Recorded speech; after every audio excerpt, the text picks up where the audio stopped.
mga bulaan daw pong propeta. May propeta pa po ba sa panahon ngayon? Wala na pong propeta. Espiritu ba po ang naghahari ngayon? Espiritu Santo. Buhay po ba ang Diyos? O gusto nyo po ba wala nang gamutan? Maghapon na lang tayong magngangawa? Payag po ako kahit hindi ako kumain. Ewan ko po kayo, baka umuwi na kayo. Pero kahit may matirang 10, magsasalita pa rin po ako hanggat hindi sinasarado ang bibig ko. Pag sinarado na ang bibig ko, wala na po ako masasabi sa inyo dahil wala na rin po laman yaon.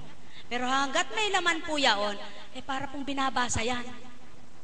Nang si Pedro ay namatay, nang si Kristo ay nabuhay. Ganun po yun. Di ba kapatid? Di ba? Sapagkat kung ang Espiritu ay batid mong makapangyarihan, hindi ka magtataka bakit may ganung tao. Sapagkat kilala mo ang gawa ng Espiritu Santo, mahiwagang, totoo. Buhay po ba ang Diyos? Ngunit kung ang ginagawa ng kapwa mo ay napakagalingang magsalita, pero paimbabaw naman ang pag-uugali. Sasabihin mahal yung kapwa, pero sandaling oras ayaw mong paglaanan ng oras, hindi totoo yun. Buhay po ba ang Diyos? Yan ang pawang katotohanan, sapagkat kung sa oras por oras ang pag-uusapan, marami pong oras na gagawin ng mga alagad. Wala pong sweldo ang mga kaps. Wala pong pagkain ng mga kaps. Hindi po yan pinakakain ni Apo Kunching. Hindi po yan sinusweldohan, binibigyan ng panggasolina. Wala po silang pamasahe. Sa palagay niyo po, kundi sa Panginoon ito, magbabata sila. Walang sweldo, walang pakain, walang pamasahe, walang panggasolina. Aba, sa inyo pong kaalaman, nangungutang lang po ang iba para may pamasahin patungo rito at makapaglingkod. Pero hindi sinasabi kay Apo Kunching yan. Ngunit ang Espiritu nakikita yan. Buhay po ba ang Diyos?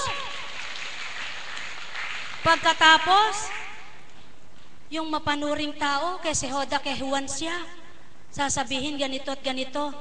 Ang ama na pong humatol, sapagkat malaya kang magpapahatol, sapagkat alam mong ikaw ay di ng daraya ng kapwa. Buhay po ba ang Diyos?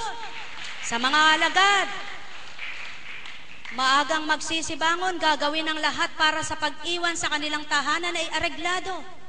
At pag-uwi, tsaka nila itudugtungan yung kanilang naiwang trabaho. Pagkatapos sasabihin ganito at ganyan, opo, sulong humatol na. Alagad ba yan, ba't di nagbabago? Wala na po si Apo Kunching doon. Ang pinakamahalaga, tinanggap nila ang kung anong biyaya ng Ama na pinamahagi sa kanila. Sila na po ang magsabuhay kung katotohanan o hindi man. Tama po ba? Kaya hindi ka pa rin, wala ka pa rin karapatang hatulan mo siya. Sapagkat bago ka humatol ng kapwa mo, suriin mo muna ang sarili mo.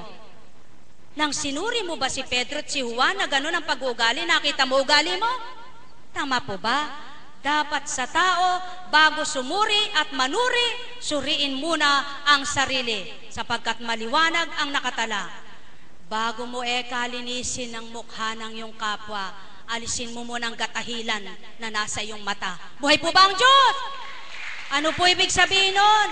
Maliwanag ang mata mo sa kapwa mo, ngunit may muta ka pala. Buhay po ba ang Diyos? Nakikita mo yung muta ng kapwa mo. Hindi mo naman sinasalat yung mata mo, may muta ka rin pala. Buhay po ba ang Diyos? Ganun lamang po ang buhay sa lupa. Ngayon, kapag sinabi mo, ay di totoo, ang budhi mo ang kalaban mo. Paghiga mo'y susurutin ka.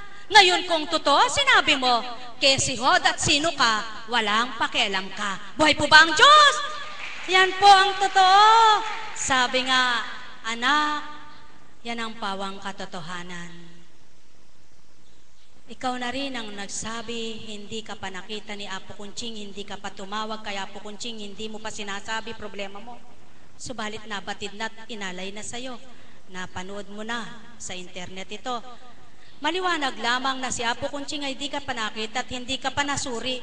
Ngunit sa oras na nagturan nung itinuran niyaon, ay nabasa ng Espiritu kung ano ang problema mo. Kaya't ngayon napatotohanan mo, salamat. Patuloy mo nawang hanapin ang katotohanan at makalalaya ka.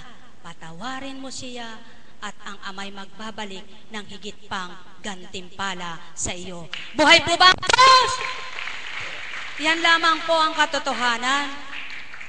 Halimbawa, isang basket ang candy mo. Itinabi mo lang dyan. Tinandaan mo kung ilang supot yan. Nung binilang mo na'y kulang. Wala ka namang binili na, huwag niyong kukunin yan.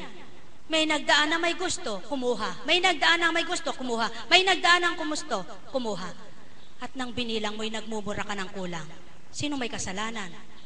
Yung bang mga kumukuha? O ikaw? O pagpalagay mong binilin mo. Ngunit initenga mo dyan, iniwanan mo lang.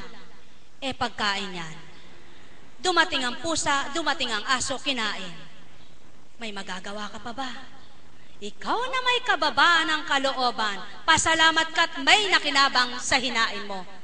Mas mahirap kung mayroon kang hain, walang kakain. Kaya mga mahal ko, kung ang tao lamang sa bawat na ihahain niya'y nagagalak at nagbibigay galak ng higit pa sa kapwa niya, higit nagagalak-galak, kagalakang walang humpay, ang sayo ibabalik ng Diyos Amang dakila. Buhay po ba ang Diyos? Yan po ang pawang katotohanan, mga minamahal ko. Ngayon naman, may talino kang taglay, may kapangyarihan kang taglay, ngunit ginagamit mo sa masama. Dakila ka ba sa pananaw ng Ama? Hindi. Ngayon naman, mangmang ka sa pananaw ng kapwa mo, ngunit patuloy kang gumagawa ng mabuti sa kapwa mo. Hindi ba't kalugod-lugod kasama? Kaya mga mahal ko, ayon lamang sa pagtitiwala, pagtanggap ng tao. Kung buhay ang Ama sa buhay niya, matatakot niyang gawin ang di tama para sa kapwa niya. Sapagkat alam niya kung anong ginawa mo, ang ganti ay sa iyo. Magandang umaga, mga minamahal ko. Sumainyo ang kapayapaan, mahal na mahal ko kayo. Tuwirang kong tinuturan, mahal na mahal ko kayo. Alalaumbaga, kundi sa pag-ibig na hinandog sa inyo, walang gawain na ganito, na patuloy tinutuligsa, sinusurit, hinahanapan ng kamalian ng nilalang. Subalit, kung makikita nilang katotohanan, ang katotohanan ng maghahari kanino man. Buhay po bang Diyos? Yan po ang pawang katotohanan. Halimbawa, ikaw ay tao. Mayroong ang pandaman niya na kapag ang sinusuot niya ay cotton, malamig sa katawan niya. Meron namang kapag ang sinusuot niya ay franela, malamig sa katawan niya. Meron naman ang gusto niya ay maong, malamig sa katawan niya. Depende po yan sa pandaman ng tao. Kaya't anuman ang ibigay mong kagandahan, kung hindi maganda sa pandaman niya, walang kwenta ang magandang handog mo. Kaya tao, gamitin mo si mabuting pandama, madarama mo ang kabutihan ng Diyos Ama. Sumainyo ang kapayapaan, halina po kayo.